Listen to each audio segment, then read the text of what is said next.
ਬਿਸਮਿਲ੍ਲਾ ਰਹਿਮਾਨ ਰਹੀਮ। ਸੱਜਣੋ ਤੇ ਮਿੱਤਰੋ, ਪੰਜਾਬ ਦੀ ਸਭ ਤੋਂ ਵੱਡੀ ਬਦਨਸੀਬੀ ਦੀ ਕਿਆਦਤ ਦਾ ਹਰ ਥਾਵੇਂ ਕੰਪਰੋਮਾਈਜ਼ ਕਰਨਾ ਹੈ। ਇਸ ਧਰਤੀ ਦਾ ਸਿਆਸਤਦਾਨ ਹੋਵੇ, ਬਿਊਰੋਕਰੇਟ ਜਾਂ ਫਿਰ ਦਾਨਸ਼ਵਰ, ਉਹ ਕਦੀ ਵੀ ਉਂਝ ਪੰਜਾਬੀ ਬਣ ਕੇ ਨਹੀਂ ਸੋਚਦਾ ਜਿਵੇਂ ਕੌਮਪ੍ਰਸਤ ਸਿੰਧੀ, ਬਲੋਚ ਜਾਂ ਪਠਾਨ ਸੋਚਦਾ ਹੈ। ਇਹੋ ਹੀ ਵਜ੍ਹਾ ਹੈ ਕਿ ਜਦ ਵੀ ਪੰਜਾਬ ਦੇ ਹੱਕਾਂ ਦੀ ਗੱਲ ਹੁੰਦੀ ਹੈ ਤਾਂ ਸਾਡੀ ਕਿਆਦਤ ਹਰ ਮਾਮਲੇ ਨੂੰ ਪਾਕਿਸਤਾਨ ਦੇ ਨਜ਼ਰੀਏ ਨਾਲ ਵੇਖਦਿਆਂ ਵਸੀਹਤਰ ਕੌਮੀ ਮਫਾਦ ਵਿੱਚ ਫੈਸਲੇ ਕਰਦੀ ਹੈ। ਇਹਨਾਂ ਫੈਸਲਿਆਂ ਹਮੇਸ਼ਾ ਪੰਜਾਬ ਤੇ ਪੰਜਾਬ ਦੀ ਲੋਕਾਂ ਨੂੰ ਨੁਕਸਾਨ ਹੀ ਪਹੁੰਚਾਇਆ ਹੈ। ਪੰਜਾਬੀ ਅਸ਼ਰਾਫੀਆ ਦੀ ਇਹ ਸੋਚ ਦਾ ਫਾਇਦਾ ਸਾਡੇ ਦੁਸ਼ਮਣ ਨੇ ਚੰਗੀ ਤਰ੍ਹਾਂ ਚੁੱਕਿਆ ਹੈ। ਉਹਨੇ ਇਹ ਗੱਲ ਬਹੁਤ ਪਹਿਲਾਂ ਸਮਝ ਲਈ ਸੀ ਕਿ ਪਾਕਿਸਤਾਨ ਨੂੰ ਕਿਵੇਂ ਨੁਕਸਾਨ ਪਹੁੰਚਾਇਆ ਜਾ ਸਕਦਾ ਹੈ। ਗੱਲ ਅੱਜ ਦੀ ਨਹੀਂ, ਬਲਕਿ ਜਦੋਂ ਪੰਜਾਬ ਵੰਡਿਆ ਗਿਆ ਤੇ ਪਾਕਿਸਤਾਨ ਬਣਿਆ, ਉਦੋਂ ਤੋਂ ਹੀ ਇਹ ਸਾਡਾ ਦੁਸ਼ਮਣ ਅਜਿਹੀਆਂ ਸਾਜ਼ਿਸ਼ਾਂ ਕਰਦਾ ਆਇਆ ਹੈ ਜਿਹੜੀਆਂ ਸਾਡੇ ਮੁਲਕੀ ਵਾਧਤ ਨੂੰ ਨੁਕਸਾਨ ਪਹੁੰਚਾਉਂਦੀਆਂ ਰਹੀਆਂ ਨੇ। ਦੁਸ਼ਮਣ ਚੰਗੀ ਤਰ੍ਹਾਂ ਜਾਣਦਾ ਹੈ ਕਿ ਜੇਕਰ ਪੰਜਾਬ ਤਰੱਕੀ ਕਰੇਗਾ ਤੇ ਪਾਕਿਸਤਾਨ ਦੁਨੀਆ ਦੇ ਤਰੱਕੀ ਯਾਫਤਾ ਤਰੀਨ ਮੁਲਕਾਂ 'ਚ ਸ਼ੁਮਾਰ ਹੋਏਗਾ। ਇਸੇ ਲਈ ਉਹਨੂੰ ਹਮੇਸ਼ਾ ਇਹ ਤਾਸਰ ਦੇਣ ਦੀ ਕੋਸ਼ਿਸ਼ ਕੀਤੀ ਕਿ ਪੰਜਾਬ ਨੇ ਦੂਜੇ ਸੂਬਿਆਂ ਦਾ ਹੱਕ ਮਾਰ ਕੇ ਸਾਰੇ ਵਸਾਇਲ ਆਪਣੇ ਤੀਕਰ ਮਹਦੂਦ ਕੀਤੇ ਹੋਏ ਨੇ। ਹਾਲਾਂ ਇਹ ਗੱਲ ਉੱਕਾ ਹੀ ਝੂਠ ਹੈ। ਪੰਜਾਬ ਦੂਜੇ ਸੂਬਿਆਂ ਤੋਂ ਜੇਕਰ ਵਸਾਇਲ ਲੈਂਦਾ ਹੈ ਤਾਂ ਉਹਨਾਂ ਦਾ ਮੁੱਲ ਵੀ ਤਾਰਦਾ ਹੈ। ਪੰਜਾਬ ਨੇ ਕਦੀ ਕਿਸੇ ਕੋਲੋਂ ਕੋਈ ਵਸਾਇਲ ਮੁਫਤ ਹਾਸਲ ਨਹੀਂ ਕੀਤੇ। ਉਹਨਾਂ ਦੀ ਜਾਇਜ਼ ਕੀਮਤ ਦਿੱਤੀ ਤੇ ਫਿਰ ਆਪਣਾ ਹੱਕ ਵੀ ਛੋਟੇ ਸੂਬਿਆਂ ਨੂੰ ਇਹ ਜਾਣ ਕੇ ਦਿੱਤਾ ਕਿ ਤਰੱਕੀ ਤਾਂ ਪਾਕਿਸਤਾਨ ਦੀ ਹੋਣੀ ਹੈ। ਪਰ ਇਹਦੇ ਜਵਾਬ ਵਿੱਚ ਹਮੇਸ਼ਾ ਦੂਜੇ ਸੂਬਿਆਂ ਮਮਨੂਨ ਹੋਣ ਦੀ ਥਾਵੇਂ ਗਾਲ ਮੰਦਾ ਕੀਤਾ। ਪੰਜਾਬ ਨੂੰ ਤਾਨੇ ਦਿੱਤੇ, ਇਲਜ਼ਾਮ ਲਾਏ ਤੇ ਉਸ ਝੂਠੇ ਪ੍ਰਾਪੇਗੰਡੇ ਦੇ ਮੁੱਢ ਉੱਤੇ ਮੁਲਕ ਵਿੱਚ ਫੁੱਟ ਪਾਈ ਜਿਹੜਾ ਖਾਲਿਸਤਾ ਸਾਡੇ ਦੁਸ਼ਮਣ ਹਿੰਦੁਸਤਾਨ ਵੱਲੋਂ ਪ੍ਰਵਾਨ ਚਾਇਆ ਗਿਆ ਸੀ। ਪਾਕਿਸਤਾਨ ਦੀ ਇਹ ਵੱਡੀ ਬਦਨਸੀਬੀ ਹੈ ਕਿ ਹਰ ਦੌਰ ਵਿੱਚ ਦੁਸ਼ਮਣ ਨੂੰ ਆਪਣੇ ਏਜੰਟ ਬੜੀ ਆਸਾਨੀ ਨਾਲ ਲੱਭੇ। ਇਹਨਾਂ ਏਜੰਟਾਂ ਹਰ ਦੌਰ ਵਿੱਚ ਪਾਕਿਸਤਾਨ ਦੀਆਂ ਜੜ੍ਹਾਂ ਵੱਢੀਆਂ ਤੇ ਆਪਣੇ ਫਾਇਦੇ ਲਏ। ਸਾਡੇ ਦੁਸ਼ਮਣਾਂ ਸਭ ਤੋਂ ਪਹਿਲਾਂ ਪੰਜਾਬ ਦੇ ਜ਼ਰਖੇਜ਼ ਖੇਤਾਂ ਉੱਤੇ ਵਾਰ ਕੀਤਾ। ਪੰਜਾਬ ਦੇ ਰਾਵੀ ਤੇ ਸਤਲੁਜ ਸਣੇ ਤਿੰਨੇ ਦਰਿਆ ਵੇਚ ਦਿੱਤੇ ਗਏ। ਨਹਿਰੀ ਪਾਣੀ ਨੂੰ ਤਰਸਿਆ ਪੰਜਾਬ ਦਾ ਕਿਸਾਨ ਆਪਣੀਆਂ ਜ਼ਮੀਨਾਂ ਆਪਣੇ ਮੁੜਕੇ ਨਾਲ ਆਬਾਦ ਕਰਦਾ ਰਿਹਾ। ਉਹਨੇ ਮੁੱਲ ਦਾ ਪਾਣੀ ਲੈ ਕੇ ਬਿਜਲੀ ਤੇ ਡੀਜ਼ਲ ਦਾ ਅਜ਼ਾਬ ਵੀ ਆਪਣੇ ਸਿਰ ਲਿਆ, ਪਰ ਇਸ ਦੇ ਬਾਵਜੂਦ ਕਿਸੇ ਗਿਲਾ ਨਹੀਂ ਕੀਤਾ ਕਿ ਪੰਜਾਬ ਦੀਆਂ ਜ਼ਰਖੇਜ਼ ਜ਼ਮੀਨਾਂ ਨੂੰ ਬੰਜਰ ਕਰਨ ਵਾਲਾ ਕੋਈ ਗੈਰ ਪੰਜਾਬੀ ਸੀ। ਗੱਲ ਇੱਥੇ ਹੀ ਨਹੀਂ ਮੁੱਕਦੀ, ਬਲਕਿ ਜਦ ਵੀ ਕਾਲਾਬਾਗ ਡੈਮ ਜਿਹਾ ਸ਼ਾਨਦਾਰ ਮਨਸੂਬੇ ਨੂੰ ਮੁਤਨਾਜ਼ਾ ਬਣਾਉਣ ਲਈ ਹਿੰਦੁਸਤਾਨ ਨੇ ਕੌਮਪ੍ਰਸਤ ਸਿੰਧੀਆਂ ਤੇ ਪਠਾਨਾਂ ਦਾ ਮੁੱਲ ਲਾਇਆ ਤੇ ਉਦੋਂ ਹੀ ਇਹਨਾਂ ਏਜੰਟਾਂ ਪਾਕਿਸਤਾਨ ਦੀ ਬਰਬਾਦੀ ਵਿੱਚ ਆਪਣਾ ਪੂਰਾ ਹਿੱਸਾ ਪਾਇਆ। ਮਰਹੂਮ ਜ਼ਿਆਦ ਸ਼ਾਹਿਦ ਨੇ ਆਪਣੀ ਇੱਕ ਕਿਤਾਬ ਵਿੱਚ ਬੜਾ ਹੀ ਵਾਜ਼ੇ ਕਰਕੇ ਲਿਖਿਆ ਹੈ ਕਿ ਕਾਲਾਬਾਗ ਡੈਮ ਦੇ ਖਿਲਾਫ ਸਾਜ਼ਿਸ਼, ਜਿਹੜੀ ਕਿ ਪੰਜਾਬ ਨੂੰ ਬੰਜਰ ਕਰਨ ਦੀ ਸਾਜ਼ਿਸ਼ ਸੀ, ਇਹਦੇ ਪਿੱਛੇ ਮੌਜੂਦ ਇੰਡੀਆ ਨੇ ਕਿਵੇਂ ਆਪਣੇ ਏਜੰਟ ਖਰੀਦੇ ਤੇ ਕਿਵੇਂ ਉਹਨਾਂ ਨੂੰ ਵਰਤਿਆ। ਸੱਜਣੋ ਤੇ ਮਿੱਤਰੋ, ਅੱਜ ਜਦ ਇੱਕ ਵਾਰੀ ਫੇਰ ਪੂਰੇ ਮੁਲਕ ਨੂੰ ਖੁਸ਼ਹਾਲੀ ਦਾ ਸਾਹਮਣਾ ਹੈ, ਦਰਿਆਵਾਂ ਵਿੱਚ ਪਾਣੀ 40 ਤੋਂ 60% ਤੱਕ ਘੱਟ ਹੈ, ਇਹਨਾਂ ਹਾਲਾਤਾਂ ਵਿੱਚ ਸਾਡੇ ਦੁਸ਼ਮਣ ਨੇ ਇੱਕ ਵਾਰੀ ਫੇਰ ਉਹ ਪੁਰਾਣੀ ਚਾਲ ਚੱਲੀ ਹੈ ਜਿਹਦੇ ਰਾਹੀਂ ਪੰਜਾਬ ਤੇ ਫੌਜ ਉੱਤੇ ਇਲਜ਼ਾਮ ਲਾ ਕੇ ਇਸ ਮੁਲਕ ਨੂੰ ਬੰਜਰ ਕਰਨਾ ਵੱਡਾ ਮਕਸਦ ਹੈ। ਸਰਸਬਜ਼ ਪਾਕਿਸਤਾਨ ਦਾ ਮਨਸੂਬਾ ਬਣਾਉਣ ਲਈ ਜਿਹੜੀਆਂ 6 ਨਹਿਰਾਂ ਕੱਢਣ ਦਾ ਐਲਾਨ ਹੋਇਆ ਹੈ, ਉਹਨੂੰ ਇੰਝ ਪੇਸ਼ ਕੀਤਾ ਜਾ ਰਿਹਾ ਹੈ ਜਿਵੇਂ ਇਹਦਾ ਫਾਇਦਾ ਸਿਰਫ ਤੇ ਸਿਰਫ ਪੰਜਾਬ ਨੂੰ ਹੋਵੇਗਾ। ਕੌਮਪ੍ਰਸਤ ਸਿੰਧੀਆਂ ਤੋਂ ਲੈ ਕੇ JUI ਤੇ ਹੋਰ ਦੂਜੀਆਂ ਜਮਾਤਾਂ ਸਣੇ ਪੀਪਲ ਪਾਰਟੀ ਵੀ ਮੈਦਾਨ ਵਿੱਚ ਮੌਜੂਦ ਹੈ ਤੇ ਇਹ ਤਾਸਰ ਦੇ ਰਹੀ ਹੈ ਕਿ ਜਿਵੇਂ ਪੰਜਾਬ ਨੇ ਦਰਿਆ ਸਿੰਧ ਦਾ ਸਾਰਾ ਪਾਣੀ ਆਪਣੀਆਂ ਜ਼ਮੀਨਾਂ 'ਚ ਰੋਕ ਲਿਆ ਹੈ ਤੇ ਇਹਨਾਂ 6 ਨਹਿਰਾਂ ਰਾਹੀਂ ਸਿੰਧ ਨੂੰ ਬੰਜਰ ਕਰਕੇ ਪੰਜਾਬ ਨੂੰ ਆਬਾਦ ਕੀਤਾ ਜਾਏਗਾ। ਬਦਕਿਸਮਤੀ ਇਹ ਹੈ ਕਿ ਇਹਨਾਂ ਨਹਿਰਾਂ ਦੀ ਮੁਖਾਲਫਤ ਕਰਨ ਵਾਲਿਆਂ ਨੂੰ ਨਾ ਤੇ ਸ਼ਊਰ ਹੈ, ਨਾ ਹੀ ਇਸ ਮਨਸੂਬੇ ਦਾ ਅਦਰਾਕ। ਇਹ 6 ਨਹਿਰਾਂ ਨਾ ਤੇ ਪੰਜਾਬ ਲਈ ਨੇ ਤੇ ਨਾ ਹੀ ਇਹਨਾਂ ਦਾ ਫਾਇਦਾ ਕੋਈ ਇੱਕ ਮਖਸੂਸ ਇਲਾਕਾ ਚੁੱਕੇਗਾ।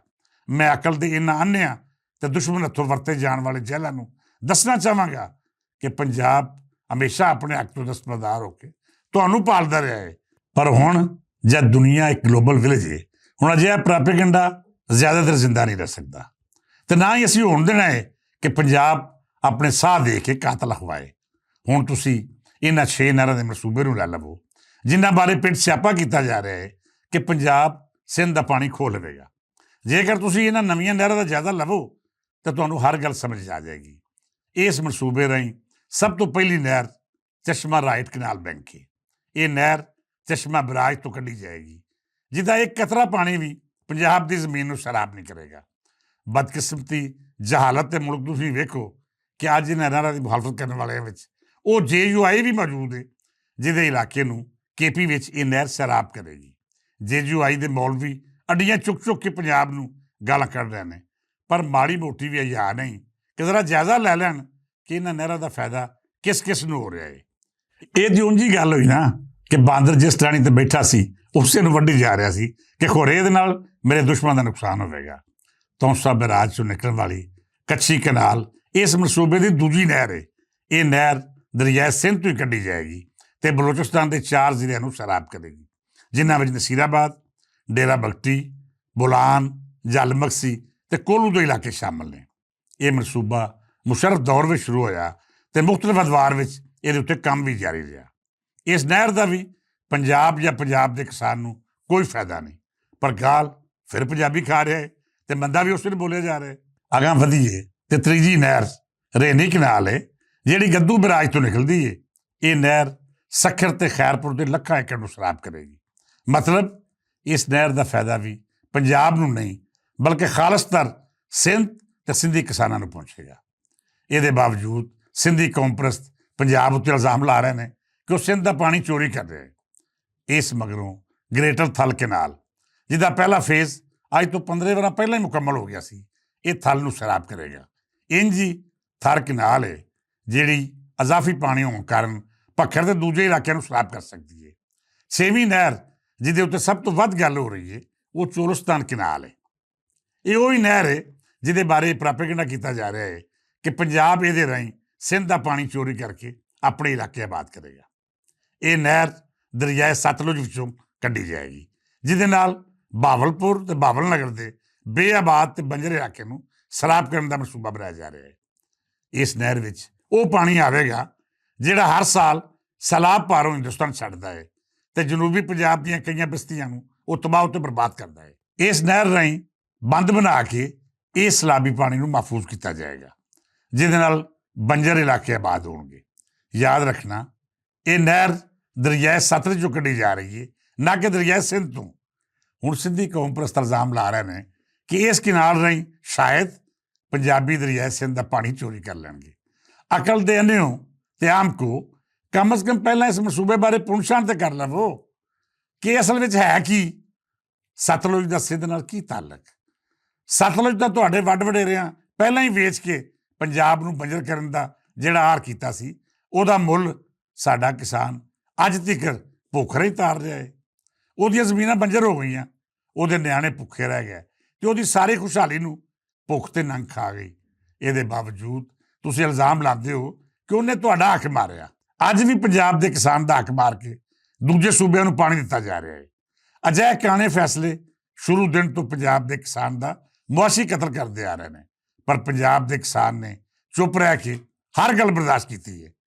ਸੱਜਣੋ ਤੇ ਮਿੱਤਰੋ, ਅੱਜ ਕੌਮ ਪ੍ਰਸਤ ਸਿੰਧੀਆਂ ਪੰਜਾਬ ਦੀ ਹੱਦ ਉੱਤੇ ਟਰੱਕ ਖੜੇ ਕਰਕੇ ਆਮਦ-ਓ-ਰਫਤ ਨੂੰ ਮੁਅੱਤਲ ਕਰ ਛੱਡਿਆ ਹੈ। ਉਹਨਾਂ ਦਾ ਆਖਣਾ ਹੈ ਕਿ ਜੇਕਰ ਕਰਾਚੀ ਦੀ ਬੰਦਰਗਾਹ ਬੰਦ ਹੋ ਗਈ ਤਾਂ ਪੰਜਾਬ ਹੋਰੇ ਭੁੱਖਾ ਮਰ ਜਾਏਗਾ। ਅਸੀਂ ਪੰਜਾਬ ਨੂੰ ਉਨੀ ਦੇਰ ਤੱਕ ਸਾਹ ਨਹੀਂ ਲੈਣ ਦੇਵਾਂਗੇ ਜਦ ਤੱਕ ਉਹ ਸਿੰਧ ਦੇ ਪਾਣੀ ਉੱਤੇ ਆਪਣੇ ਹੱਕ ਤੋਂ ਦਸਤਬਰਦਾਰ ਨਹੀਂ ਹੋ ਜਾਂਦਾ। ਅਕਲ ਦੇ ਅੰਨੇ ਤੇ ਜਾਹਲ ਕੌਮ ਪ੍ਰਸਤ ਨਹੀਂ ਜਾਣਦੇ ਕਿ ਪੰਜਾਬ ਨਾ ਤੇ ਸਿੰਧ ਤੋਂ ਅਜ਼ਾਫੀ ਪਾਣੀ ਲੈ ਰਿਹਾ ਹੈ ਤੇ ਨਾ ਹੀ ਸਿੰਧੀ ਕੌਮ ਪ੍ਰਸਤ ਦਰਿਆ ਸਿੰਧ ਦੇ ਸਾਲੇ ਲੱਗਦੇ ਨੇ। ਜਿੰਨਾ ਹੱਕ ਦਰਿਆ ਸਿੰਧ ਉੱਤੇ ਉਹਨਾਂ ਦਾ ਹੈ, ਉਸ ਤੋਂ ਵੱਧ ਪੰਜਾਬੀਆਂ ਦਾ ਹੈ, ਕਿਉਂ ਜੀ ਹਜ਼ਾਰਾਂ ਵਰ੍ਹੇ ਪਹਿਲਾਂ ਤੋਂ ਇਹ ਦਰਿਆ ਪੰਜਾਬ ਦੇ ਕਿਸਾਨਾਂ ਦੀ ਮੁਆਸ਼ੀ ਸ਼ਾਹ ਰੱਖ ਰਿਹਾ ਹੈ। ਇਹ ਦਰਿਆ ਪੰਜਾਬ ਵਿੱਚ ਹੋ ਕੇ ਸਿੰਧ ਜਾਂਦਾ ਹੈ, ਨਾ ਕਿ ਸਿੰਧੀਆਂ ਨੇ ਆਪਣੀ ਧਰਤੀ ਉੱਤੇ ਟੋਇਆ ਮਾਰ ਕੇ ਕੱਢਿਆ ਹੋਇਆ ਹੈ। ਅੱਜ ਜੇਕਰ ਸਿੰਧੀ ਪੰਜਾਬ ਦੀ ਹੱਦ ਬੰਦ ਕਰਨਗੇ ਤੇ ਕੱਲ ਨੂੰ ਪੰਜਾਬ ਨੇ ਕੋਈ ਅਜਿਹਾ ਫੈਸਲਾ ਕਰ ਲਿਆ ਤੇ ਫਿਰ ਸਿੰਧ ਲਈ ਸਾਹ ਲੈਣਾ ਵੀ ਔਖਾ ਹੋ ਜਾਏਗਾ। ਜੇ ਪੰਜਾਬ ਦੇ ਤਾਜਰ ਨੇ ਕੋਈ ਮੁਤਬਾਦਲ ਰਾਹ ਰੱਬ ਲਈ ਤੇ ਫਿਰ ਸਿੰਧ ਦੇ ਮੁਆਸ਼ ਦਾ ਕੀ ਬਣੇਗਾ।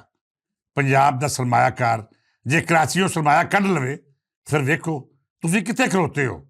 ਸੱਜਣੋ ਤੇ ਮਿੱਤਰੋ, ਅਸੀਂ ਪੰਜਾਬੀਆਂ ਕਦੇ ਵੀ ਕੌਮ ਪ੍ਰਸਤ ਹੋ ਕੇ ਨਹੀਂ ਸੋਚਿਆ। ਅਸੀਂ ਹਮੇਸ਼ਾ ਪੂਰੇ ਮੁਲਕ ਦੀ ਬਕਾ ਤੇ ਤਰੱਕੀ ਦੀ ਗੱਲ ਕੀਤੀ ਹੈ। ਅਸੀਂ ਸੌਂਝ ਪਾਣੀ ਜਾਣਦੇ ਹਾਂ। ਅਸੀਂ ਆਪਣਾ ਦਸਤਰਖਾਨ ਹਮੇਸ਼ਾ ਆਪਣੇ ਭਰਾਵਾਂ ਲਈ ਦਰਾਜ਼ ਕੀਤਾ ਹੈ। ਅਸੀਂ ਕਦੇ ਸਿੰਧੀ, ਪਠਾਨ ਤੇ ਬਲੋਚ ਦੀ ਤਫਰੀਕ ਨਹੀਂ ਰੱਖੀ। ਅਸੀਂ ਹਮੇਸ਼ਾ ਬਰਾਬਰੀ ਦੀ ਬੁਨਿਆਦ ਉੱਤੇ ਆਪਣੇ ਵਸਾਇਲ ਦੂਜਿਆਂ ਦੇ ਸਾਹਮਣੇ ਰੱਖੇ ਨੇ। ਪਰ ਇਹਦੇ ਬਦਲੇ ਜੇਕਰ ਕੋਈ ਸਾਨੂੰ ਗਾਲ ਮੰਦਾ ਕਰੇ ਜਾਂ ਫਿਰ ਸਾਡੇ ਹੱਕ ਨੂੰ ਡਕੈਤੀ ਆਖੇ ਤੇ ਫਿਰ ਅਸੀਂ ਉਹਦੀ ਜ਼ੁਬਾਨ ਤਾਲੂਆਂ ਖਿੱਚ ਲਵਾਂਗੇ।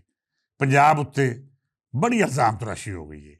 ਪੰਜਾਬੀਆਂ ਹਰ ਤਰ੍ਹਾਂ ਬਰਦਾਸ਼ਤ ਕੀਤਾ ਹੈ, ਪਰ ਹੁਣ ਅਸੀਂ ਪੰਜਾਬ ਜਾਂ ਪੰਜਾਬੀ ਨੂੰ ਗਾਲ ਮੰਦਾ ਬਰਦਾਸ਼ਤ ਨਹੀਂ ਕਰਾਂਗੇ। ਸਾਨੂੰ ਮੁਲਕ ਦੀ ਵਾਧਤ ਤੇ ਸਲਾਮਤੀ ਬੜੀ ਅਜ਼ੀਜ਼ ਹੈ, ਪਰ ਇਹ ਸਲਾਮਤੀ ਉਹਨਾਂ ਨੂੰ ਵੀ ਅਜ਼ੀਜ਼ ਹੋਣੀ ਚਾਹੀਦੀ ਹੈ ਜਿਹੜੇ ਇਸ ਮੁਲਕ ਦੇ ਨਾਂ ਉੱਤੇ ਪੰਜਾਬ ਨੂੰ ਲੁੱਟ ਕੇ ਖਾ ਰਹੇ ਨੇ, ਜਿਹੜੇ ਆਪਣੇ ਵਸਾਇਲ ਪੰਜਾਬ ਤੋਂ ਲੈਂਦੇ ਨੇ ਤੇ ਗਾਲ ਵੀ ਪੰਜਾਬ ਨੂੰ ਕੱਢਦੇ ਨੇ।